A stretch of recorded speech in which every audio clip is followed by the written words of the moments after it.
Hello बच्चों, good afternoon. आज हम लोग मोल कॉन्सेप्ट में एक बहुत ज़बरदस्त टॉपिक देखने जा रहे हैं जिसका नाम स्टोकियोमेट्री है। ठीक है, तो स्टोकियोमेट्री हम लोग कहाँ पे अप्लाई करते हैं? तो बोलेंगे सर ये बैलेंस्ड केमिकल इक्वेशन, मतलब मोल कॉन्सेप्ट को हम लोग कहाँ पढ़ने जा रहे हैं? तो बोलेंगे सर एक बैलेंस्ड केमिकल इक्वेशन के ऊपर पढ़ने जा रहे हैं। तो मोल कॉन्सेप्ट का तो हम लोग बहुत सारा लेक्चर्स देखे हैं, पिछले हम लोग 7 लेक्चर्स को डिस्कस कर चुके हैं जिसमें हम लोग बेसिक्स ऑफ मोल कॉन्सेप्ट को कम्प्लीटली डिस्कस किए हैं। आज हम लोग स्टोकियोमेट्री को डिस्कस करने जा रहे हैं। ठीक है, स्टोकियोमेट्री को देखो ध्यान से क्या कहना चाहते हैं हम इस लेक्चर के माध्यम से। तो बोलेंगे सबसे पहले केमिकल इक्वेशन को हम लिख रहे हैं। क्या लिख रहे हैं? केमिकल इक्वेशन को। कैसे? देखो ध्यान से, हम बोलेंगे सर नाइट्रोजन हाइड्रोजन के साथ रिएक्ट करके क्या बनाता है? तो बोलेंगे सर अमोनिया बनाता है। क्लियर है? NH3। इसको याद नहीं करना है, धीरे धीरे समझ में आएगा। N2 + H2 मिलके क्या बनाता है? NH3 बनाता है। तो क्या ये इक्वेशन बैलेंस है? तो बोलेंगे नहीं सर ये बैलेंस नहीं है हमारा। क्यों? क्योंकि देखो नंबर ऑफ एटम्स बैलेंस नहीं है। इधर नाइट्रोजन का कितना एटम है? 2, तो इधर कितना है? 1। तो क्या करें, इधर चूंकि 2 नाइट्रोजन का एटम है तो इधर 2 लगा देते हैं। तो अब नाइट्रोजन तो बैलेंस हो गया, लेकिन क्या हाइड्रोजन बैलेंस हुआ? बोलेंगे नहीं सर, हाइड्रोजन तो इधर 3 दूना 6 हो गया और इधर 2 ही है, तो यहाँ क्या करते हैं? 3 लगा देते हैं। अब ये हमारा क्या बन चुका है? तो बोलेंगे सर बैलेंस्ड केमिकल इक्वेशन बन चुका है। तो हम लोग आज जो मोल कॉन्सेप्ट को पढ़ने जा रहे हैं वो एक बैलेंस्ड केमिकल इक्वेशन के ऊपर अप्लाई करने जा रहे हैं। क्लियर है कहानी? इसी चीज़ को देखना है, उसी को हम लोग स्टोकियोमेट्री बोलेंगे। ठीक है, ये कॉन्सेप्ट बहुत ज़बरदस्त है, बहुत इंपॉर्टेंट है। 12 के लेक्चर्स में जब हम लोग केमिकल काइनेटिक्स पढ़ेंगे वहाँ पर भी इसका यूज़ होगा। बहुत सारे जगह इस चीज़ का यूज़ होता है। कहानी क्लियर है? ठीक है, देखो ध्यान से। तो अब चलो शुरुआत कैसे करते हैं। तो बोलेंगे देखो यहाँ पे क्या नंबर ऑफ एटम्स बैलेंस है? तो बोलेंगे बिल्कुल बैलेंस है। ठीक है, और ये हमारा एक बैलेंस्ड केमिकल इक्वेशन है। हम पूछेंगे इसमें ये जो N2 है इसका कितना मास यहाँ प्रेजेंट होगा? N2 का कितना मास प्रेजेंट होगा? तो बोलेंगे सर N2 का कितना मास होता है? चूंकि 1 मोल यहाँ कुछ नहीं है तो 1 मोल अगर हम इसको माने, N2 कितना है? यहाँ कुछ नहीं है तो 1 है, तो N2 का कितना मास प्रेजेंट है? तो बोलेंगे 1 मोल N2 में कितना मास होता है? 1 मोल N2 का 28 ग्राम। समझ में आती है बात कि नहीं? क्योंकि सर नाइट्रोजन होता है 7 और 14, तो बोलेंगे सर एक नाइट्रोजन एटम का मास 14 AMU। तो बोलेंगे 1 मोल नाइट्रोजन का मास 14 ग्राम। नाइट्रोजन का मास कितना हो जाएगा? 14 ग्राम। अगर हम 1 मोल की बात करें तो देयरफॉर N2 का मास कितना हो जाएगा? 28 ग्राम। ये सब चीज़ तो हम लोग पढ़ चुके हैं। तो बोलेंगे सर N2 का कितना मास यहाँ प्रेजेंट है? तो 28 ग्राम। तो हाइड्रोजन का कितना होगा? बोलेंगे सर H2 का मास कितना? तो बोलेंगे सर हाइड्रोजन का मास, H एटम का मास 1 ग्राम होता है 1 मोल के लिए। तो H2 का मास कितना? बोलेंगे फिर से देखो यहाँ लिख देते हैं, हाइड्रोजन को हम लोग 1 लिखते हैं, तो एक हाइड्रोजन का मास होता है 1 AMU। तो अगर 1 मोल की बात करेंगे तो बोलेंगे सर 1 ग्राम। तो 1 ग्राम H का मास हुआ, H एटम का मास हुआ 1 मोल H एटम का मास हुआ 1 ग्राम। तो H2 का कितना मास हो जाएगा? 1 मोल H2 का मास कितना हो जाएगा? तो बोलेंगे सर 2 ग्राम। तो यहाँ पे कितना है? 3 हाइड्रोजन का मोल है ना, 3 हाइड्रोजन है H2, तो बोलेंगे कितना ग्राम हो जाएगा? तो बोलेंगे सर 6 ग्राम। बात समझ में आ रही है कि नहीं आ रही है? तो नाइट्रोजन का 28 ग्राम, हाइड्रोजन का चूंकि H2 का 2 ग्राम होता है, अगर हम मोल के सेंस में बात करें तो 3 का 6 ग्राम होगा। और एमोनिया का कितना? तो बोलेंगे चूंकि अब ये मॉलिक्यूल है तो इसका मोलर मास कैसे निकालेंगे? बोलेंगे सबके मोलर मास को जोड़ देंगे, सभी एटम के मोलर मास, तो मॉलिक्यूल का मोलर मास निकल जाएगा। तो नाइट्रोजन का 14 और हाइड्रोजन का 3, तो 14 3 17, तो 1 मोल का मास हुआ 17 ग्राम, तो 2 मोल का मास 34 ग्राम। बात समझ में आया कि नहीं आई? ये तो हमारा पढ़ा हुआ बेसिक चीज़ है, तो इसको मिटा रहे हैं। कहानी ध्यान से समझना, स्टोकियोमेट्री में क्या पढ़ना है हम लोग को और कैसे अप्लाई करते हैं क्वेश्चन में, धीरे धीरे कहानी समझ में आने लगेगा, है ना। तो बोलेंगे नाइट्रोजन का कितना ग्राम? 28 ग्राम। हाइड्रोजन का कितना? तो बोलेंगे 1 मोल हाइड्रोजन का मास 2 ग्राम, तो 3 मोल का 6 ग्राम। 1 मोल अमोनिया का मास 17 ग्राम, सब जान रहा है, तो 2 मोल का 34 ग्राम। कहानी क्लियर है? अब इसको अगर हम जोड़ेंगे 28 + 6 तो मिलकर 34 ग्राम हो जाएगा। तो यहाँ से हमको क्या पता चला कि सर एक बैलेंस्ड केमिकल इक्वेशन में ना मास हमेशा कंजर्व रहता है। एक बैलेंस्ड केमिकल इक्वेशन में मास हमेशा बैलेंस्ड होता है। जो लेफ्ट साइड में रिएक्टेंट का मास होगा सम, दोनों को जोड़ने पे वो राइट हैंड में जो भी रिएक्टेंट्स प्रोडक्ट्स रहेगा उसमें जो भी रहेगा, जो जितना मान लो रिएक्टेंट में प्रोडक्ट में एक ही है, हो सकता है अमोनिया के साथ और भी कुछ अगला एग्जांपल लेंगे, कुछ और भी रह सकता है। तो सबके मास को जोड़ने पे लेफ्ट साइड का मास और राइट साइड का मास हमारा बराबर होना चाहिए। वही बात को हम यहाँ समझाने की कोशिश कर रहे हैं। क्लियर है? तो बोलेंगे 28 ग्राम + 6 ग्राम मिलकर 34 ग्राम बना गया। इसका मतलब क्या हुआ, एक बैलेंस्ड केमिकल, बार बार हम नाम ले रहे हैं बैलेंस्ड केमिकल इक्वेशन, एक बैलेंस्ड केमिकल इक्वेशन में मास हमेशा कंजर्व रहता है। दूसरा, नंबर ऑफ एटम्स कंजर्व रहता है। देखो यहाँ पे नाइट्रोजन का 2 एटम, तो इधर भी 2 एटम। हाइड्रोजन का कितना एटम, तो बोलेंगे सर 6 एटम हाइड्रोजन का, तो यहाँ भी 6 एटम। तो बोलेंगे एटम कंजर्व रहेगा और मास कंजर्व रहेगा। क्या कंजर्व नहीं होता है, तो बोलेंगे sir number of moles conserve नहीं होता है। बात को समझो। बोलेंगे सर यहाँ N2 का कितना मोल है, तो देखो शॉर्टकट ये कहता है कि जो भी कॉफिशिएंट होता है N2 के आगे क्या लगा हुआ है, कुछ नहीं तो 1। तो यहाँ मास लिखे हैं, अगर मोल्स लिखेंगे तो इसका कितना मोल है, तो बोलेंगे इसका कॉफिशिएंट कितना 1, तो बोलेंगे 1 मोल नाइट्रोजन का। हाइड्रोजन का कितना मोल, तो इसका कॉफिशिएंट कितना है 3, तो ये 3 मोल हो जाएगा। अमोनिया का कितना मोल, तो बोलेंगे सर 2 मोल हो जाएगा। बोलेंगे सर कैसे हुआ, थोड़ा निकाल के समझाइए इस चीज़ को, तो हम बोलेंगे बिल्कुल समझाते हैं। बोलेंगे देखो नियम ये कहता है कि जो भी कॉफिशिएंट है उसी को हम लोग स्टोकियोमेट्रिक कॉफिशिएंट बोलते हैं। इसका जो कॉफिशिएंट 3 है तो उसको क्या बोलते हैं, स्टोकियोमेट्रिक कॉफिशिएंट बोलते हैं। बात समझ में आ रही है कि नहीं आ रही है, स्टोकियोमेट्रिक कॉफिशिएंट। आज के बाद ध्यान से समझो, जब भी कोई रिएक्शन में इसका जो कॉफिशिएंट आगे लिखा रहता है इसको हम लोग स्टोकियोमेट्रिक कॉफिशिएंट बोलते हैं। वही टॉपिक हम लोग पढ़ने जा रहे हैं। तो बोलेंगे कुछ नहीं करना, इसका जो आगे लिखा हुआ क्या रिप्रेजेंट कर रहा है, 2 मॉलिक्यूल रिप्रेजेंट कर रहा है या 2 मोल, तो बोलेंगे सर 2 मोल रिप्रेजेंट कर रहा है। इसका 3 मॉलिक्यूल रिप्रेजेंट कर रहा है हाइड्रोजन का या 3 मोल, तो बोलेंगे सर 3 मोल रिप्रेजेंट कर रहा है। तभी तो 6 ग्राम आया है ना। ग्राम में मास कब आता था, जब हम मोल में लेते थे। एक मॉलिक्यूल का मास तो AMU में आता है। समझ में आ रही बात कि नहीं आ रही है, तो बोलेंगे सर अगर ग्राम लिए तो ये 3 मोल है, 28 ग्राम लिए तो 1 मोल है, 34 ग्राम लिए तो 2 मोल है। तुम सीधा सीधी कह सकते हैं जो कॉफिशिएंट है स्टोकियोमेट्रिक कॉफिशिएंट वही मोल को रिप्रेजेंट करता है। कहानी क्लियर है। बोलेंगे सर अगर नहीं समझ में आ रहा है तो इसको थोड़ा सा ऑब्जर्व करते हैं। बोलेंगे नंबर ऑफ मोल्स का फॉर्मूला हम लोग क्या पढ़े थे, बोलो। नंबर ऑफ मोल्स का फॉर्मूला पढ़े थे, मास गिवन अपॉन में मोलर मास। समझ में आ रहा है कि नहीं आ रहा है, चलो।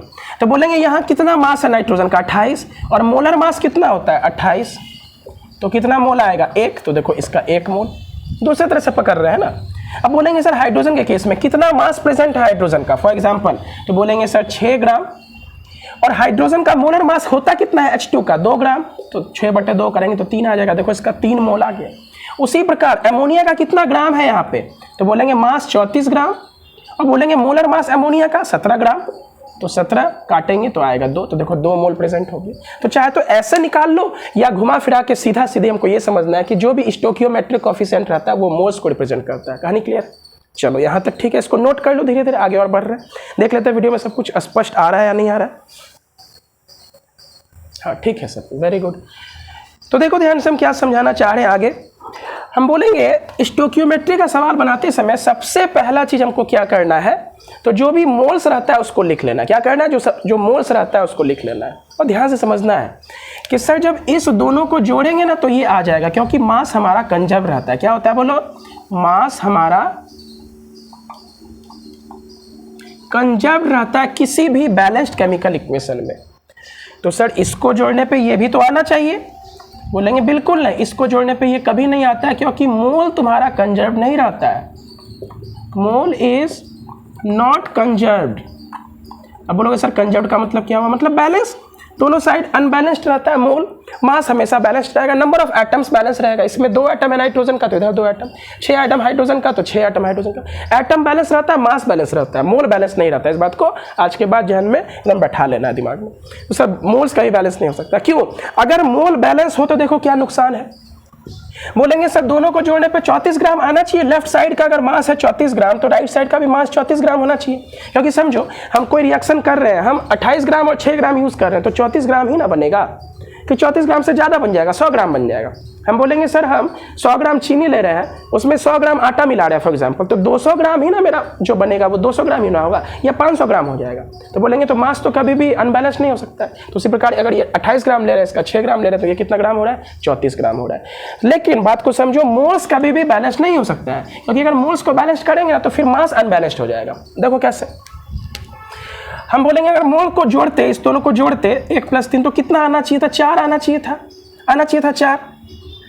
तो अगर 4 मोल आ गया अमोनिया का और 1 मोल का मास कितना 17 ग्राम, तो 4 मोल का मास कितना 68 ग्राम। समझो बात को क्या बोल रहे हैं। अगर इस दोनों को जोड़ने पे हम 4 ले आए, क्योंकि जोड़ने पे अगर तुम बच्चा सोचेगा कि इसको जोड़ रहे हैं तो ये आना चाहिए, तो अगर 4 मोल हम ले आए तो 4 मोल अमोनिया का मास कितना होगा? तो चूंकि 1 मोल का 17 ग्राम होता है तो 4 मोल का 68 ग्राम।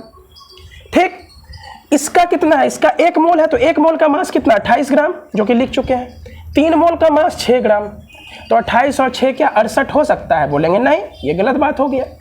तो जब 28 में 6 जोड़ेंगे 68 नहीं हो सकता है। इसका मतलब इस दोनों को जोड़ के 4 नहीं ला सकते हैं। क्या कहे? स्पष्ट हुआ कहानी कि मोल को जोड़कर 1 + 3 4 नहीं लिख सकते हैं, गलत हो जाएगा, क्योंकि मोल अनकंजर्व रहता है, कंजर्व नहीं रहता है। देखो समझो, 1 + 3 मिलके 2 बना रहा है ना, ये मोल है, और 28 + 6 मिलके 34 बना रहा है, ये मास है। समझ आ रहा है? तो मास हमेशा कंजर्व रहेगा किसी भी केमिकल इक्वेशन में जो हम लोग स्टडी करते हैं। मोल कंजर्व नहीं रहता है, क्योंकि अगर मोल को कंजर्व करने जाएंगे तो 68 ग्राम बन गया, तो जोड़ने पर 68 आ कहाँ रहा है?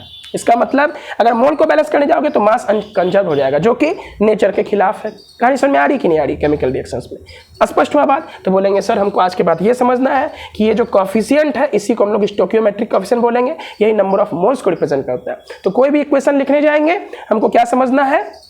इस इक्वेशन का मोल लिख लेंगे, और मोल लिखने के बाद देखो कहानी अभी कैसे तुरंत हम समाप्त करते हैं, बहुत अच्छे समझ में आएगा।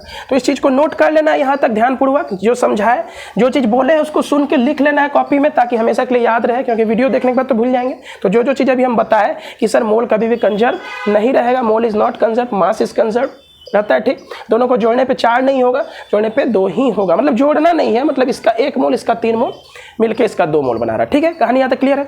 चलो इसको हम मिटा रहे हैं, और मिटाने के बाद इसका जो एक्चुअल में सेंस है इस टॉपिक का उसको हम समझने की कोशिश कर रहे हैं। चलो मिटाया जाए।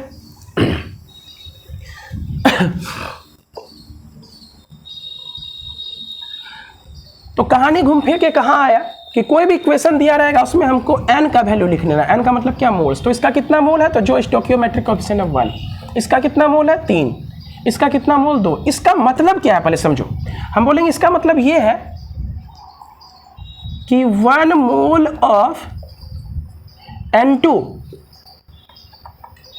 reacts with 3 moles of H2 to form 2 moles of NH3। देखो एकदम स्पष्ट बात को इंपॉर्टेंट लिख रहे हैं यहाँ पे, जो लाइन लिख रहे हैं इसको ध्यान से समझो हम क्या लिख रहे हैं। 1 mole of N2 reacts with 3 moles of H2 to form 2 moles of ammonia। ये स्टेटमेंट को समझना है कि हम कहना क्या चाह रहे हैं कि 1 मोल नाइट्रोजन का अगर हम यूज कर रहे हैं तो कम से कम 3 मोल हमको हाइड्रोजन का यूज करना पड़ेगा ताकि ये मेरा रिएक्शन कंप्लीट हो पाए। स्पष्ट है कहानी? अगर हम 1 मोल यूज किए, इसके साथ 2 ही मोल अगर हाइड्रोजन का लेंगे तो 2 मोल अमोनिया नहीं बन पाएगा। क्यों? उस केस में मास अनकंजर्व हो जाएगा। समझो, अगर 1 मोल लिए तो कितना ग्राम हुआ? 28 ग्राम। इसका अगर 2 ही मोल लेंगे तो 4 ग्राम होगा। बोलो होगा कि नहीं होगा? 1 मोल का मास 2 ग्राम, हाइड्रोजन का H2 का 1 मोल का मास 2 ग्राम, तो 2 मोल अगर हम लें तो 4 ग्राम, तो 28 + 4 करोगे कितना आएगा? 32 नहीं आएगा। समझ आ रहा है? लेकिन यहाँ तो 34 ग्राम आना चाहिए। कहानी क्लियर हो रहा है? तो बोलेंगे इस स्टेटमेंट को समझना यह है कि 1 मोल अगर नाइट्रोजन कंज्यूम हो रहा है किसी रिएक्शन में तो 3 मोल हाइड्रोजन का यूज करना पड़ेगा ताकि 2 मोल अमोनिया बन पाए, यानी कि 34 ग्राम अमोनिया बन पाए। अगर जरा सा भी हेर फेर करेंगे ना हम कि 3 के बदले सर 5 ले लें तो क्या नहीं बनेगा? ज्यादा नहीं बन जाएगा? बोलेंगे बिल्कुल नहीं, रिएक्शन तुम्हारा बैलेंस नहीं हो पाएगा, मास बैलेंस नहीं हो पाएगा। तो मास को बैलेंस करने के लिए, कंजर्व करने के लिए अगर इसका 1 मोल यूज हो रहा है तो हर हाल में 3 मोल यूज होगा और 2 मोल ही बनेगा। कहानी क्लियर है? इसको बहुत तरह से घुमा के बोला जा सकता है कि अगर हम अमोनिया हाइड्रोजन का 3 मोल यूज कर रहे हैं तो नाइट्रोजन का कितना मोल यूज करना पड़ेगा इस रिएक्शन को कंप्लीट करने के लिए? तो अगर इसका 3 मोल यूज कर रहे हैं तो हर हाल में इसका 1 मोल ही यूज होगा, तब हमारा 2 मोल अमोनिया यानी कि 34 ग्राम अमोनिया बन पाएगा। देखो बगल में हम मास भी लिख रहते हैं, इसका 28 ग्राम, इसका 6 ग्राम हुआ ना। देखो 1 का 2 ग्राम होता तो 3 का 6 ग्राम, तो ये मिलके कितना बनाया? 34 ग्राम। देखो जो लिख रहे हैं समझना, नहीं तो बाद में कंफ्यूजन होगा कि सर 1 के बगल में 28 क्या लिखें। तो जो बोल रहे हैं उसको ध्यान से सुनते चलना है। बोलेंगे इसका अगर हम, क्वेश्चन ऐसे पूछा गया कि अगर इसका हम 3 मोल यूज कर रहे हैं हाइड्रोजन का तो नाइट्रोजन का कितना मोल कंज्यूम हुआ होगा? तो बोलेंगे सर 1 मोल हर हाल में। समझ में आया? तब जाके 2 मोल यानी कि 34 ग्राम हमारा बना होगा। अब इसी चीज को बार बार घुमाया जाएगा। क्या कहा जाएगा? ये तो मेरा एक स्टेटमेंट हो गया, इस इक्वेशन के लिए ये फिक्स है। अब जब क्वेश्चन पूछा जाएगा तो कैसे पूछा जाएगा? अगर हम हाइड्रोजन का 6 मोल यूज करते हैं, अभी कितना यूज कर रहे हैं? 3 मोल। तो अगर 6 मोल यूज कर रहे हैं तो अमोनिया का कितना मोल बनेगा? तो सीधा सीधी रिलेशन ऐसे समझना है कि इसका 3 मोल बना है तो इसका 2 मोल बना। अब इसका 6 मोल अगर यूज़ करें तो इसका कितना मोल बनेगा? जाहिर सी बात है, इसका 3 करने पे इसका 2 बन रहा है, तो 6 करने पे इसका 4 नहीं बनेगा, तो 4 बनेगा। समझ आ रहा है कि नहीं आ रहा है? तो इस रिलेशन को समझना हो सकता है थोड़ा सा यूनिटरी मेथड आप लोग को टफ लगे, लेकिन सीखना है, क्योंकि इसको अगर नहीं सीखेंगे तो आगे हमको बहुत प्रॉब्लम आने वाली है। ठीक है, तो बोलेंगे अगर इसका हम 3 मोल यूज़ कर रहे हैं तो इसका 2 मोल बन रहा है, 3 मोल यूज़ कर रहे हैं तो उसके लिए 1 मोल कंज्यूम हो रहा है। तो मेरा कहानी ये था कि अगर हम 6 मोल हाइड्रोजन का यूज़ कर लेंगे तो अमोनिया का कितना मोल बनेगा?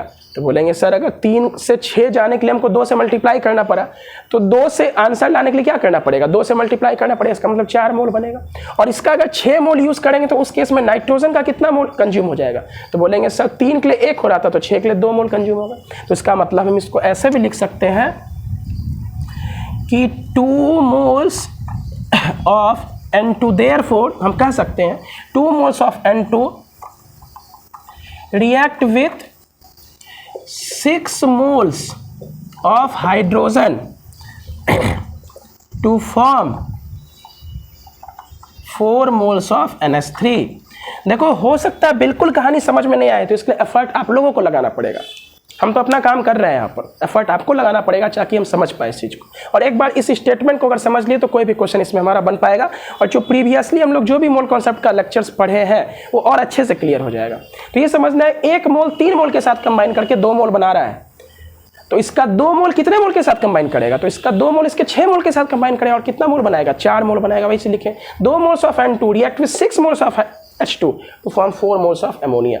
बात समझ में आ रहा है? इसका 1 इसके 3 के साथ रिएक्ट करके 2 बना रहा है, तो इसका 2 इसके 6 के साथ रिएक्ट करेगा और इसका 4 मोल बनेगा। कहानी क्लियर है? इसको स्पष्ट लिखो और इसके ऊपर चिंतन करना है बैठ करके, ताकि आगे का लेक्चर क्लियर हो। चलो क्लियर है? तो चलो इसको मिटा रहे हैं और आगे देखो हम क्या इसमें ला रहे हैं।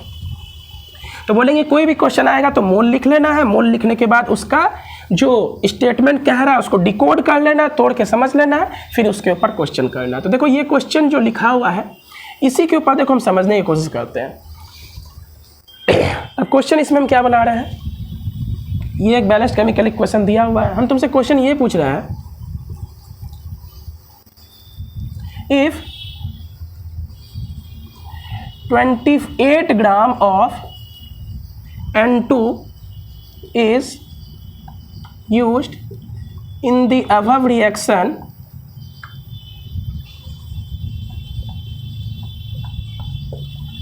then how many grams of H2 will be used। समझ में आया? इसको और अलग ढंग से भी हम लोग स्टेटमेंट को लिख सकते हैं, बस हमको क्वेश्चन समझना है कि क्वेश्चन तो और अलग तरह से भी हम लिख सकते हैं। आसान लैंग्वेज में लिखें, if 28 gram of N2 is used in the above reaction, अगर इसमें 28 ग्राम का यूज कर रहे हैं, then how many grams of H2 will be used. अगर इसका 28 ग्राम यूज कर रहे हैं तो इसका कितना ग्राम यूज करना पड़ेगा? तो उसके लिए कुछ नहीं करना है, इसका कितना मोल यूज करने पे इसका कितना खत्म हो रहा है, बस इसी बात को समझ लेंगे तो कहानी समझ में आ जाएगा। बना रहे हैं तो बोलेंगे सर लिख लेते हैं रिएक्शन N2 है प्लस H2 मिलके क्या बना रहा है, तो बोलेंगे सर अमोनिया बना रहा है। बैलेंस कर लेते हैं 3 और 2, बैलेंस केमिकल इक्वेशन है, बिल्कुल सही। तो इसका नंबर ऑफ मोल्स कितना है, तो बोलेंगे सर 1 मोल। इसका मोल कितना है 3, तो इसका कितना बन रहा है 2। तो इसका 1 मोल यूज करने पे इसका 3 मोल यूज करना पड़ेगा, अदरवाइज रिएक्शन कंप्लीट नहीं हो पाएगा और हमको 34 ग्राम अमोनिया नहीं मिल पाएगा। अब बोलोगे सर 34 ग्राम अमोनिया ही क्यों चाहिए? क्योंकि सर ये मास कंजर्व रहता है। इसका 28 ग्राम यूज करेंगे तो इसका 6 ग्राम टोटल यूज करना पड़ेगा, तो 28 प्लस 6 मिलके 34 होगा। इसका मतलब ये स्पष्ट हो गया कि 1 मोल यूज करने पे हमको 3 मोल हर हाल में यूज करना पड़ेगा, जिससे हमारा 2 मोल अमोनिया मिलेगा। कहानी क्लियर है? तो अब देखो क्वेश्चन क्या पूछा, अगर हम नाइट्रोजन का 28 ग्राम यूज करेंगे तो हाइड्रोजन का कितना यूज करना पड़ेगा। ठीक है, तो देखो अगर एक बार हमको मोल पता चल चुका है ना तो इससे मास निकाल चुके पता कर सकते हैं। ठीक है, तो बोलेंगे सर अगर इसका 1 मोल यूज हो रहा है तो इसका कितना मोल यूज करना पड़ेगा? 3 मोल 100% करना पड़ेगा ना। क्या 2 मोल या 4 मोल कर सकते हैं क्या? तो बोलेंगे नहीं सर, मास फिर अनबैलेंस्ड हो जाएगा। तो इसका 1 मोल के लिए इसका 3 मोल, और 1 मोल का मास कितना होता है? देखो इस जो आज हम लोग लेक्चर देख रहे हैं इसमें ना हम एकदम बच्चे की तरह नहीं पढ़ेंगे, अपने कॉन्सेप्ट को थोड़ा सा हाई लेवल करके पढ़ेंगे, है ना, कि उतना लिख के नहीं, क्योंकि लिखना जो भी था हम पहले बहुत बार लिख के पढ़े हैं, आज थोड़ा सा एडवांस वर्जन में करेंगे। तो 1 मोल पता चल चुका है, 1 मोल N2 का मास कितना होगा 28 ग्राम। यही हमको दिया हुआ है कि 28 ग्राम अगर N2 यूज़ कर रहे हैं तो हाइड्रोजन का कितना यूज़ होगा। तो बोलेंगे कैसे समझे, 1 मोल के लिए 3 मोल यूज़ हो रहा है, तो 28 ग्राम अगर इसका यूज़ करेंगे तो इसका कितना ग्राम, तो बोलेंगे 1 मोल का मास कितना 28 ग्राम, तो इसका 1 मोल का मास कितना 2 ग्राम, तो 3 मोल का मास कितना 6 ग्राम। तो क्या आंसर आ चुका है कि इसका 28 ग्राम यूज़ करने पर इसका 6 ग्राम यूज़ करना पड़ेगा। अब बोलोगे सर हमको बिल्कुल समझ में नहीं आ रहा है, तो बोलेंगे समझने का कोशिश करना पड़ेगा कि सर अगर 1 मोल यूज़ करते हैं तो इसका 3 मोल कंज्यूम होता है, यानी कि हाइड्रोजन का हम कितना मोल ला के दिए तुमको 3 मोल, तो 3 मोल का मास निकाल लो, तो 3 मोल का मास 6 ग्राम हो जाएगा। यहीं पे तो आंसर बन गया, कुछ करने का आवश्यकता नहीं है, क्वेश्चन देखेंगे और आंसर बन जाएगा। इसी क्वेश्चन में पूछता कि 28 gram of N2 is used in the above equation reaction then how many grams of ammonia will be formed. ठीक, तो बोलेंगे अगर 1 मोल नाइट्रोजन यूज कर रहे हैं तो मेरा कितना बन रहा है, देखो ध्यान से 2 मोल बन रहा है, और 1 मोल का मास होता है 28 ग्राम, यानी कि इनडायरेक्टली समझे बात को, क्या कह रहा है 28 ग्राम नहीं यूज कर रहे हैं, हम 1 मोल नाइट्रोजन यूज कर रहे हैं। ये कहने का मतलब क्वेश्चन का है कि 28 ग्राम दिया होता है, 28 ग्राम का मतलब क्या 1 मोल हुआ ना, उसका मतलब ये कह रहा है कि हम 1 मोल नाइट्रोजन यूज कर रहे हैं N2, तो कितना मोल अमोनिया बना 2, 1 मोल का मास होता है 17 ग्राम, तो 2 मोल का मास कितना हो जाएगा 34 ग्राम। तो इसका अगर दूसरा क्वेश्चन हम तुमसे यहीं पे पूछते हैं कि अमोनिया का कितना मास बनेगा, तो बोलेंगे सर 34 ग्राम बनेगा। बात समझ में आ रहा है कि नहीं आ रहा है, क्यों, क्योंकि 1 मोल यूज करने पे ये 2 ही मोल बन सकता है। अगर ये कंफ्यूजन अभी भी क्लियर नहीं है तो इसको समझना पड़ेगा कि सर ये 1+3 जोड़ के 4 नहीं लिखेंगे, 1+3 को 2 लिखना है। कहने का मतलब ये हुआ कि 1 मोल नाइट्रोजन 3 मोल हाइड्रोजन के साथ रिएक्ट करेगा कम से कम, तब जाके 2 मोल अमोनिया बनेगा। बोलेंगे इसके पीछे कहानी, तो बोलेंगे sir principle of conservation of मास, यानी कि मास कंजर्वेशन प्रिंसिपल को यहाँ पे हमको लगाना पड़ता है कि बोले अब देखो जोड़ो 28 ग्राम प्लस 6 ग्राम मिलकर 34 ग्राम बना दिया, हमारा एकदम बैलेंस्ड है इक्वेशन। समझ में आया कि नहीं आया। यही जो चीज़ हम लोग पढ़ रहे हैं इसी टॉपिक का नाम है स्टोकियोमेट्री, और इसके ऊपर भर भर के क्वेश्चन पूछा जाता है कि इसका इतना ग्राम यूज कर रहे हैं तो इसका कितना ग्राम लगेगा, इसका मान लो हम कितना ग्राम यूज कर लेते हैं 18 ग्राम अगर हम हाइड्रोजन का यूज कर लेते हैं तो नाइट्रोजन का कितना ग्राम कंज्यूम होगा। इस टाइप का क्वेश्चन इसमें पूछा जाता है। तो आई होप ये जो चीज़ हम समझा है आप लोगों को समझ में आया होगा कि 28 ग्राम अगर नाइट्रोजन यूज हुआ था तो अमोनिया का कितना मास बन जाएगा, कितना मास निकलेगा। तो बोलेंगे 28 ग्राम इसका मतलब 1 मोल, इसके 1 मोल से इसका 2 मोल बन रहा है, इसका मतलब 1 मोल जब हम इसको यूज कर रहे हैं इसका 3 मोल तो इसका 2 मोल बन रहा है। तो 1 मोल अमोनिया का मास होता है 17 ग्राम, तो 2 मोल का 34 ग्राम। कहानी स्पष्ट है। चलो नेक्स्ट क्वेश्चन इसी पे हम लोग लिख रहे हैं, देखो ध्यान से, इसको थोड़ा सा फ्रेश कर रहे हैं। लेक्चर आज बहुत ज़्यादा लंबा नहीं बनाएंगे क्योंकि मेरा ऑलरेडी तबीयत थोड़ा गड़बड़ है लेक्चर, लेकिन हाँ जो जितना ही बना रहे हैं एटलीस्ट हम कोशिश ज़रूर करेंगे आप लोगों को टॉपिक समझ में आ जाए, है ना। तो देखो ध्यान से समझ रहे हैं, एक इक्वेशन हम लिख रहे हैं वही वाला N2 + H2 मिलके क्या बना रहा है अमोनिया। ठीक है, बैलेंस कर लेते हैं, 2 लगा लिए, यहाँ पे 3 लगा लिए। ठीक है, दिख रहा है वीडियो में, एक बार चेक कर लेते हैं। हाँ ठीक है, ये हमारा बैलेंस्ड केमिकल इक्वेशन दिया हुआ है। अब देखो क्वेश्चन हमारा क्या है, इन द above reaction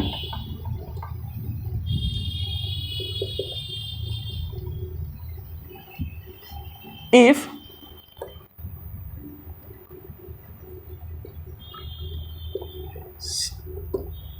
हम कहते हैं 56 ग्राम of N2 is used in the above reaction, if 56 gram of N2 is used, then how many grams of H2 will be used and how many grams of NH3 will be formed। समझ में आ रहा है। जो question क्या, इन the above reaction if 56 gram of N2 is used, अगर इस reaction को complete करने के लिए हमको 56 ग्राम नाइट्रोजन का यूज हुआ है, then how many grams of H2 will be used, तो हाइड्रोजन का कितना ग्राम यूज हुआ होगा, and how many grams of ammonia will be formed. Clear है कहानी। तो इस क्वेश्चन को नोट कर लीजिए, है ना। हम इस क्वेश्चन को मिटाते तक ताकि जगह हमको मिल जाए और इस क्वेश्चन को हम एक्सप्लेन कर पाए। ठीक है, तो हमको लिख लेते हैं इनडायरेक्टली कितना 56 ग्राम हमको नाइट्रोजन का दिया हुआ है, इसका मास पूछ रहा है और इसका मास पूछ रहा है। क्लियर है, तो चलो इसको मिटाते हैं। यानी कि हमको 56 ग्राम नाइट्रोजन दिया हुआ है, ठीक है। तो कितना ग्राम हाइड्रोजन का कंज्यूम हुआ होगा। देखो ध्यान से, ये रिएक्टेंट है ना, तो ये दोनों कंज्यूम हुआ होगा और ये बना होगा। ये 56 ग्राम हमको क्वेश्चन में दिया, उसी को हम लिख रहे हैं 56 ग्राम, ये हमको क्वेश्चन में गिवन है। तो अगर ये दोनों रिएक्टेंट है ना, तो रिएक्टेंट तो कंज्यूम होता है ना और प्रोडक्ट बनता है, इसलिए हम क्वेश्चन में कि अगर ये यूज हो रहा है तो ये कितना यूज हुआ होगा और ये कितना बना होगा, यही हमारा क्वेश्चन है। ठीक, तो ध्यान से सुनो, शुरुआत कहाँ से करेंगे, एकदम आसान, कुछ नहीं करना। रिएक्शन बैलेंस्ड है या नहीं है ये देख लो। तो बोलेंगे सर बिल्कुल बैलेंस्ड है, N2 + 3H2 मिलके ट्वाइस NH3। कैसे बैलेंस है, तो एटम बैलेंस है। देखो 2 नाइट्रोजन 6 हाइड्रोजन 6, एटम बैलेंस है। ठीक, कुछ नहीं करना है। स्टोकियोमेट्री का जब भी क्वेश्चन आता है, मतलब केमिकल इक्वेशन में जब भी हमको मोल के बारे में कुछ पूछा जाता है, इतना मास यूज किए तो कितना मास बनेगा, तो स्टोकियोमेट्री का ऑप्शन लगाना। इसका मतलब नंबर ऑफ मोल्स लिख लेना। नंबर ऑफ मोल्स को हम n से डिनोट कर रहे हैं। हम जानते हैं ना कि नंबर ऑफ मोल्स को कैसे लिखते हैं, तो इसका जो भी कॉफिशिएंट है, कितना है 1 है तो 1 लिख लिए। इसका कितना कॉफिशिएंट है 3, तो इसका 3 मोल हो गया हाइड्रोजन का। इसका कॉफिशिएंट कितना 2, तो इसका 2 मोल हो गया।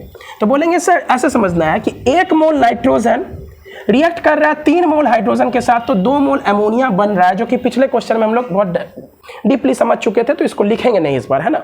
आपको समझना है कि सर 1 मोल अगर नाइट्रोजन यूज होगा तो हर हाल में कितना मोल यूज करना पड़ेगा हाइड्रोजन का, 3 मोल, तो हमारा 2 मोल अमोनिया बन जाएगा, है ना। इसको जोड़ के 4 लाने का कोशिश ना करें, हम इस बात को पीछे डिस्कस कर चुके हैं। तो चलो, अब 1 मोल है ना, और हमको क्या पूछा है क्वेश्चन में, मास में पूछ रहा है ना, आंसर किस में लाना है, मास में ना। तो चलो ना इसको मास में कन्वर्ट कर लेते हैं। तो जब 1 मोल हम यूज कर रहे हैं तो उसका मास, इसका मतलब N2 का कितना ग्राम हम यूज कर रहे हैं 8 ग्राम, और 3 मोल अगर हाइड्रोजन का यूज कर रहे हैं तो 1 मोल H2 का मास 2 ग्राम होता है कि नहीं होता है, तो 3 मोल का 6 ग्राम यूज कर रहे हैं। एमोनिया का कितना मास ऑब्टेन होगा, तो बोलेंगे एमोनिया का तो 17 होता है, 14 + 3 17 दूना 34 ग्राम। तो बोलेंगे 28 ग्राम इसका हम यूज कर रहे हैं, तो 6 ग्राम इसका यूज करना पड़ रहा है हर हाल में, तब 34 ग्राम बनेगा और ये हमारा बैलेंस्ड हो जाएगा, तभी रिएक्शन कंप्लीट हो पाएगा। बैलेंस का मतलब क्या हुआ कि रिएक्शन हमारा कंप्लीट हो जाएगा 100%। ठीक, अब हमसे पूछा है सर 56 ग्राम अगर इसका यूज करेंगे तो इसका कितना यूज करना पड़ेगा। तो अगर इसका 28 ग्राम यूज करते हैं तो इसका 6 ग्राम, तो अगर इसका हम 56 ग्राम यूज करेंगे तो इसका कितना यूज करना पड़ेगा और ये कितना बनेगा, क्या ये हम नहीं निकाल सकते हैं। तो बहुत सिंपल है, अगर 28 ग्राम यूज कर रहे हैं तो 6 ग्राम यूज इसका करना पड़ रहा है। समझो अगर हम 2 kg आटा यूज कर रहे हैं तो उसमें 1 kg मान लो हमको चीनी मिलाना पड़ रहा है। फॉर एग्जाम्पल समझो, समझना, अगर हम 2 kg आटा यूज कर रहे हैं तो इसमें 1 kg चीनी मिलाना पड़ रहा है। तो अगर हम 4 kg आटा यूज करेंगे तो उसमें कितना चीनी मिलाना पड़ेगा। अगर हमको सब कुछ इक्वल प्रोपोर्शन में रखना है तो क्या कहानी समझ में आ रहा है, तो वही बात समझाने की कोशिश कर रहे हैं। 28 का यूज किए तो इसका 28 ग्राम ये यूज किए तो इसका 6 ग्राम। तो अगर ये 56 यूज करेंगे तो अगर ये डबल कर रहे हैं तो ये भी डबल यूज करना पड़ेगा ना, क्योंकि हमको मालूम है ये स्टोकियोमेट्रिक कोएफिशिएंट में ये जो स्टेटमेंट है 100% ट्रू है कि 1 मोल करने पे 3 मोल करना पड़ेगा। 3 से इधर उधर करेंगे तो कहानी गड़बड़, 3 के बदले 4 नहीं कर सकते, 3 के बदले 3.5 नहीं कर सकते, 2.5 नहीं कर सकते। समझ में आ रहा है कि हर हाल में 3 करना पड़ेगा। इसका मतलब ये हुआ कि 28 के लिए 6 करना पड़ेगा। तो 56 अगर कर रहे हैं तो इसका 2 गुना कर रहे हैं तो इसको भी 2 गुना यूज करना पड़ेगा। इसका मतलब यहां से यहां जाने के लिए 2 से मल्टीप्लाई किए होंगे, तो यहां से यहां जाने के लिए 2, इसका मतलब कितना ग्राम, बोलेंगे सर 12 ग्राम। बात समझ में आ रहा है कि नहीं आ रहा है। तो अब इसका 28 ग्राम से इसका 34 ग्राम मिल रहा था, हम इसका 56 यूज किए तो इसका कितना, तो यहां से आने के लिए क्या किए 56 ग्राम, तो 2 से मल्टीप्लाई की तो यहाँ भी 2 से करो, तो कितना 34 × 2 करोगे तो कितना हो जाएगा 68 ग्राम। इसका मतलब समझे 56 ग्राम अगर इसका यूज कर रहे हैं तो इसका 12 ग्राम, दोनों को जोड़ो देखो 68 आ जाएगा, 6 2 8 5 1 6। समझ आया कि नहीं आया। मास बैलेंस रहता है हमेशा। कहानी स्पष्ट हो गया कि अगर हम नाइट्रोजन का कितना यूज कर रहे हैं, बोलो बच्चा 56 ग्राम, तो हाइड्रोजन का कितना यूज करना पड़ेगा। अगर बोलेंगे 28 ग्राम पे 6 ग्राम तो 56 ग्राम पे 12 ग्राम, तो इसका बनेगा कितना 68 ग्राम, है ना। तो बोलेंगे ये हमारा पहले क्वेश्चन का आंसर हुआ, ये हमारा दूसरे क्वेश्चन। बोलोगे सर आप तो बहुत शॉर्टकट में बता रहे हैं, तो मेरा उद्देश्य है इस लेक्चर को समझाना, ना कि इसमें बुक के मेथड से रट रट के बता देना, वो मेरा काम है। हम समझाने की कोशिश कर रहे हैं, इसको लिख के भी हम लोग समझेंगे क्लास में, है ना, कि कैसे इसको लिखा जाएगा, एग्जाम में कैसे बनाया जाए। तो बस आज हम लॉजिक को क्लियर करने की कोशिश कर रहे हैं, ठीक है। इसको नोट करना है। आगे क्वेश्चन और लेते हैं, इसके ऊपर हम बहुत सारा क्वेश्चन बना सकते हैं ना, कि अगर हम अमोनिया का, ध्यान से समझो, 68 ग्राम ऑब्टेन हो रहा है किसी रिएक्शन में, तो उसके लिए हाइड्रोजन का कितना ग्राम यूज करना पड़ेगा। तो अगर अमोनिया का 68 ग्राम बन रहा है तो हाइड्रोजन का 12 ग्राम यूज करना पड़ेगा। क्यों? क्योंकि 34 ग्राम के लिए इसका 6 ग्राम का यूज हर हाल में करना पड़ेगा, क्योंकि ये रिएक्शन हमको बैलेंस रखना है मास के फॉर्म में। कहानी क्लियर है? आई होप हमको समझ में आ रहा होगा सही बच्चों को क्वेश्चन, ठीक है। दूसरा क्वेश्चन हम यूज कर रहे हैं, देखो अब क्वेश्चन को शॉर्टकट में लिखते हैं, ठीक है। क्वेश्चन को शॉर्टकट में लिखते हैं और यहाँ पे समझो, इसको नोट कर लो, मिला लेना है बढ़िया से। 56 ग्राम N2 यूज़ किए तो 28 यूज़ करते तो उसमें 6 यूज़ होता, तो 56 यूज़ करेंगे तो 12 यूज़ होगा। क्लियर है? चलो वेरी गुड।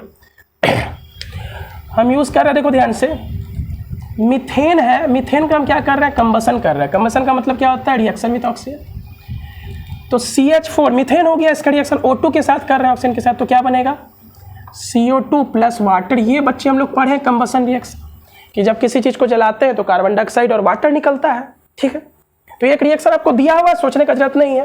ठीक है, अब बैलेंस करो, एक कार्बन तो एक कार्बन। समझ में आ रहा है कि नहीं आ रहा है?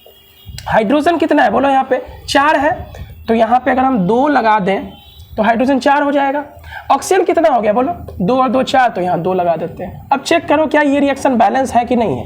बोलेंगे यस सर बैलेंस है। देखो कार्बन कार्बन बैलेंस हो गया, हाइड्रोजन लेफ्ट साइड में 4 है तो राइट साइड में भी 4 हो गया, ऑक्सीजन लेफ्ट साइड में 4 तो इधर 2 और 2 4 है ना, यानी कि CH4 प्लस ट्वाइस O2 मिलके CO2 प्लस इतना बना रहा है। अब सुनो, हम बोल रहे हैं इफ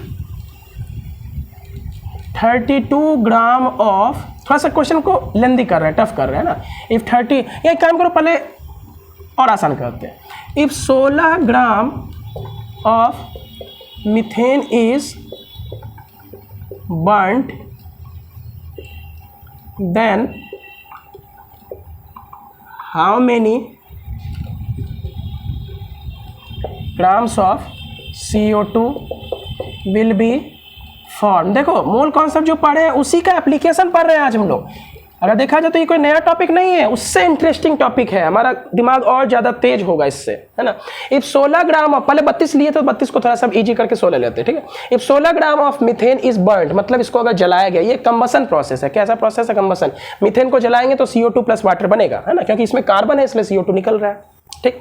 तो if 16 gram of methane is burned then how many grams of CO2 will be formed. देखो ऐसा बच्चा घबराना नहीं कि सर ये स्टेटमेंट वाला क्वेश्चन को हम कैसे डिकोड करेंगे, बोलेंगे पढ़ोगे सब क्लियर हो जाएगा। तो हमको पूछ रहा है CO2 का कितना ग्राम बनेगा, क्लियर है। तो देखो करना क्या है, बोलेंगे क्वेश्चन को उतार लेना है। समझ बात आ रहा है? क्वेश्चन को सबसे पहले उतार लिए, उतारने के बाद क्या करना है बच्चा बोलो, इसके नंबर ऑफ मोल्स को लिख लो। तो n का वैल्यू कितना हो जाएगा इसके लिए, बोलेंगे जो स्टोकियोमेट्रिक कोफिशिएंट है वो, तो मीथेन का कितना मोल, कुछ नहीं आगे कोफिशिएंट तो 1, तो 1 मोल। O2 का कितना मोल, 2 मोल। CO2 का कितना मोल, 1 मोल। तो हाइड्रोजन वाटर का कितना मोल, 2 मोल। समझो इसका मतलब क्या हुआ, 1 मोल मीथेन रिएक्ट करेगा 2 मोल ऑक्सीजन के साथ, तो 1 मोल CO2 बनेगा और 2 मोल वाटर बनेगा। इसको लिखते हैं स्टेटमेंट वाइज, इंपॉर्टेंट है। When 1 mole of CH4 is reacted with 2 moles of O2 then 1 mole of CO2 and 2 moles of H2O is formed. When 1 mole of CH4 is reacted with 2 moles of O2, ध्यान से समझो, जब 1 मोल methane 2 मोल O2 के साथ react कर रहा है तो 1 मोल CO2 और 2 मोल वाटर बन रहा है। क्या ये स्टेटमेंट सही है? इस बार तो देखो मोल को जोड़ने पे मोल मिल जा रहा है, 2 + 1 3, तो 2 + 1 3, लेकिन ऐसा होता नहीं है। इस बार हो गया, अलग बात है, क्योंकि उस टाइप का इक्वेशन आ गया था। तो 1 मोल इसका यूज किए तो इसका 2 मोल यूज करना पड़ा। CO2 का 1 ही मोल बना, वाटर का 2 मोल बन गया। इसी बात को हमको लिख लिया, इसको कॉपी में नोट करके स्टार मार्क लगाना है कि बहुत जरूरी स्टेटमेंट है। क्योंकि अगर इसी स्टेटमेंट को थोड़ा सा बदल दें कि इसका अगर 2 मोल यूज करेंगे तो इसका कितना मोल यूज होगा, बोलेंगे सर 2 मोल यूज होगा, 4 मोल होगा। क्योंकि इसका 1 मोल अगर हम यूज कर रहे हैं तो इसका 2 मोल यूज हो रहा है, तो इसका अगर 2 मोल यूज करेंगे तो हर हाल में 4 मोल यूज करना पड़ेगा। और इसके 1 मोल से इसका 1 मोल बन रहा है, तो इसके 2 मोल से इसका 2 मोल बनेगा, और इसके 2 मोल से इसका 4 मोल बनेगा। कहानी क्लियर है? क्योंकि ये स्टेटमेंट जो है कंजर्वेशन ऑफ मास प्रिंसिपल पर बेस्ड है, ठीक है। इसको नोट कर लो। When 1 mole of CH4 is reacted with 2 moles of O2, then 1 mole of CO2 and 2 moles of water is formed. Clear है? इसको हम मिटा रहे हैं, इस स्टेटमेंट को। अब देखो कहानी, हम बोलेंगे 1 मोल रिएक्ट किया कितना के साथ, कम से कम 2 मोल के साथ करना ही पड़ेगा। बोलोगे सर कैसे, समझाइए ना थोड़ा सा। तो बोलेंगे 1 मोल मीथेन का मास निकालो जल्दी से। 1 मोल मीथेन का मास कितना होता है, 16 ग्राम। ये तो हम लोग जानते हैं, अब तो इसको नहीं करना पड़ेगा, 12 + 4। 2 मोल का मास कितना, तो बोलेंगे 1 मोल O2 का मास 32 ग्राम, तो 2 मोल का 64 ग्राम। तो इस दोनों को अगर जोड़ोगे तो कितना आएगा बोलो, 6 × 4 = 10, 64 × 6 = 70, 80 ग्राम इधर आ रहा है। तो राइट भी 80 आना चाहिए। तो बोलेंगे देखो 1 मोल CO2 का मास कितना 44 ग्राम होता है, बोलो बच्चा। और बोलेंगे सर ये जो है तुम्हारा वाटर का 1 मोल का 18 ग्राम होता है, 2 मोल का 36 ग्राम हुआ, तो 36 और 44 करोगे तो ये भी 80 ग्राम आएगा। तो बोलेंगे conservation of mass principle always valid होगा हमारे केमिकल रिएक्शंस में। कहानी क्लियर है? तो ये चीज़ लागू हुआ। इसलिए हम कहेंगे कि अगर सर इसका 16 ग्राम यूज़ कर रहे हैं तो इसका 64 ग्राम यूज़ करना पड़ेगा, तभी ये रिएक्शन कंप्लीट हो पाएगा। अदरवाइज अगर इसका 64 के बदले इसका 100 ग्राम ले लेंगे ना तो ये रिएक्शन कंप्लीट नहीं हो पाएगा। तुमको लग रहा होगा सर 100 ग्राम लेने से क्या ये ज़्यादा बन जाएगा, बोलेंगे नहीं, मास हमेशा बैलेंस्ड होना चाहिए। अगर हम 1 लीटर पानी में 1 लीटर दूध मिलाएंगे ना तो हमको 2 लीटर मिलेगा जो बना आगे का सब्सटेंस, ऐसा नहीं कि 4 लीटर मिल जाएगा। तो वही बात है, सीधा सीधी कहानी। इसका 16 64 मिला रहे तो इसका भी मिलना चाहिए उतना ही, दोनों साइड जोड़ के। कहानी क्लियर है? तो सुनो अब हमको क्वेश्चन क्या कह रहा था। हम बोलेंगे यहाँ मेरे पास मोल था, लिख लिए, इसका स्टोइकियोमेट्रिक कोएफिशिएंट हमेशा लिख लेना है, इसमें डाउट नहीं करना है सर 1 + 2 जोड़ने पे वो आना चाहिए। मोल का भी बैलेंस नहीं होता, मास बैलेंस होता है। चलो 1 मोल का मास वो भी लिख लिए हम, 2 मोल का मास लिख लिए, 1 मोल का मास लिख लिए, 2 मोल का मास। 36 कैसे लाए? क्योंकि 1 मोल वाटर का मास होता है 18, तो 2 मोल का 36। 1 मोल CO2 का मास होता है 44 का। अब सुनो क्वेश्चन क्या कह रहा है। अगर 16 gram CH4 is burn then how many grams of CO2 will be form? तो बोलेंगे 1 मोल यूज करने पे CO2 का 1 मोल बन रहा था और 1 मोल में मास होता है 16 ग्राम। तो अगर इसका 16 ग्राम यूज करेंगे तो इसका कितना ग्राम बनेगा? तो जाहिर सी बात है अगर इसका 1 मोल यूज कर रहे हैं तो 1 ही मोल बन रहा है ना, और 1 मोल का मास कितना 44, तो इसका आंसर हो जाएगा 44 ग्राम। क्या लॉजिक क्लियर है? तो CO2 का कितना मास ऑब्टेन होगा, CO2 पूछा गया हमसे, तो बोलेंगे सर 44 ग्राम। स्पष्ट है कहानी ना कि अगर 16 ग्राम इसका यूज करेंगे तो CO2 का 44 ग्राम ही बनेगा, उससे ज़्यादा या कम नहीं बनेगा। क्यों? क्योंकि इसके 1 मोल से इसका 1 मोल फॉर्म हो रहा है, इसके 2 मोल से इसका 1 मोल फॉर्म होगा। अब तुमको मेरा स्टेटमेंट उल्टा लग रहा होगा या कंफ्यूजिंग लग रहा होगा, सर आप ये क्या बोलना चाह रहे हैं, 1 मोल से 1 मोल या 2 मोल से 1 मोल? तो बोलेंगे धीरे धीरे कहानी समझ में आएगा कि मीथेन का अगर 1 मोल यूज होता है तो जो CO2 बन रहा है वो कितना मोल बन रहा है? 1 मोल बन रहा है। 1 मोल मीथेन को यूज करने के लिए, कंज्यूम कराने के लिए हमको 2 मोल ऑक्सीजन यूज करना पड़ेगा। तो इंडायरेक्टली हम ऐसे कह सकते हैं कि अगर 2 मोल ऑक्सीजन यूज करेंगे तो कार्बन डाइऑक्साइड कितना मोल बनेगा? 1 मोल बनेगा। कहानी क्लियर है? तो बोलेंगे अब हम मोल को मास के बेसिस पे लिख लिए कि 16 ग्राम। तो 1 मोल से अगर इसका 1 मोल बन रहा है और 1 मोल को हम मास में कन्वर्ट कर, इसका मतलब मीथेन का 16 ग्राम से इसका 44 ग्राम बनेगा। इसी क्वेश्चन को अगर थोड़ा चेंज करके हम पूछें कि अगर हम 32 ग्राम, अगर हम क्या बोल रहे हैं बच्चा बोलो, 32 ग्राम CH4 यूज कर रहे हैं तो इसका कितना ग्राम होगा? अब देखो ध्यान से, 16 ग्राम यूज करने पे 44 ग्राम आया ना, तो अगर हमसे क्वेश्चन पूछा जा रहा है कि इसका अगर हम 32 ग्राम यूज करेंगे तो मेरा इसका ये जो CO2 है इसका कितना मास ऑब्टेन होगा। कहानी क्लियर है? तो बोलेंगे 16 ग्राम यूज किया तो 44 ग्राम मिला, तो 32 ग्राम यूज करेंगे तो 2 से मल्टीप्लाई करके यहाँ पहुंचे होंगे, तो उसको भी 2 से मल्टीप्लाई करो ना, तो बोलेंगे कितना मास आ जाएगा? 88 ग्राम। कहानी क्लियर है? इसका मतलब इसका 32 ग्राम अगर यूज करेंगे तो इसका 88 ग्राम हमको, 88 ग्राम हमको मिलेगा। और कहानी को ट्विस्ट कर सकते हैं, अगर इसका 32 ग्राम यूज कर रहे हैं तो O2 का कितना कंज्यूम होगा? तो बोलेंगे सर इसके 1 मोल को यूज कराने के लिए हमको 2 मोल यूज करना पड़ रहा था, इसका मतलब इसके 16 ग्राम को खपत कराने के लिए, खत्म कराने के लिए 64 ग्राम यूज हो रहा था। तो अब 32 ग्राम अगर खत्म कराना है तो इसका कितना? तो बोलेंगे यहाँ से आने के लिए 2 किए से मल्टीप्लाई, तो इसको भी करो तो 128 ग्राम, यानी कि इसका 128 ग्राम अब यूज करना पड़ेगा तब 32 ग्राम कंप्लीटली यूज हो पाएगा। तो इसका कितना? 88। तो बोलेंगे अगर इसका 32 ग्राम यूज किए तो अब बोलेंगे सर वाटर का कितना बनेगा? तो बोलेंगे सर 36 दूना 72, तो 72 ग्राम। सबको जोड़ो, देखो बैलेंस्ड होगा, कितना होगा बोलो? इस दोनों को जोड़ने पर 160 ग्राम, 28 2 30 30 60, और इधर जोड़ो 8 7 15 और 8 एक हुआ 8 7 15, 160 ग्राम इधर भी आ रहा, तो बैलेंस्ड है। बात समझ में आया कि नहीं आया? मास हमेशा बैलेंस रहेगा, करके भी देख सकते हैं। तो मेरा क्वेश्चन ये था। अब देखो बहुत कुछ लिखे नहीं, हो सकता कंफ्यूजन हो। हम देखो क्वेश्चन पहले क्या पूछे, 16 ग्राम के लिए कितना? तो 44 ग्राम। अब हम क्वेश्चन को चेंज किए कि 32 ग्राम अगर हम CH4 को जला रहे हैं तो कार्बन डाइऑक्साइड कितना ग्राम जलेगा, कितना ग्राम बनेगा? तो बोलेंगे सर 16 के लिए 44, तो 32 के लिए 88 ग्राम। अब हम क्वेश्चन को चेंज किए फिर से कि अगर 32 ग्राम हम मीथेन को यूज कर रहे हैं तो O2 का कितना यूज होगा? तो बोलेंगे 16 ग्राम के लिए 64 ग्राम यूज हो रहा था, तो 32 ग्राम के लिए 128 ग्राम। फिर क्वेश्चन को चेंज किए, बोलेंगे सर 32 ग्राम अगर मीथेन का यूज किए तो वाटर का कितना ग्राम बना?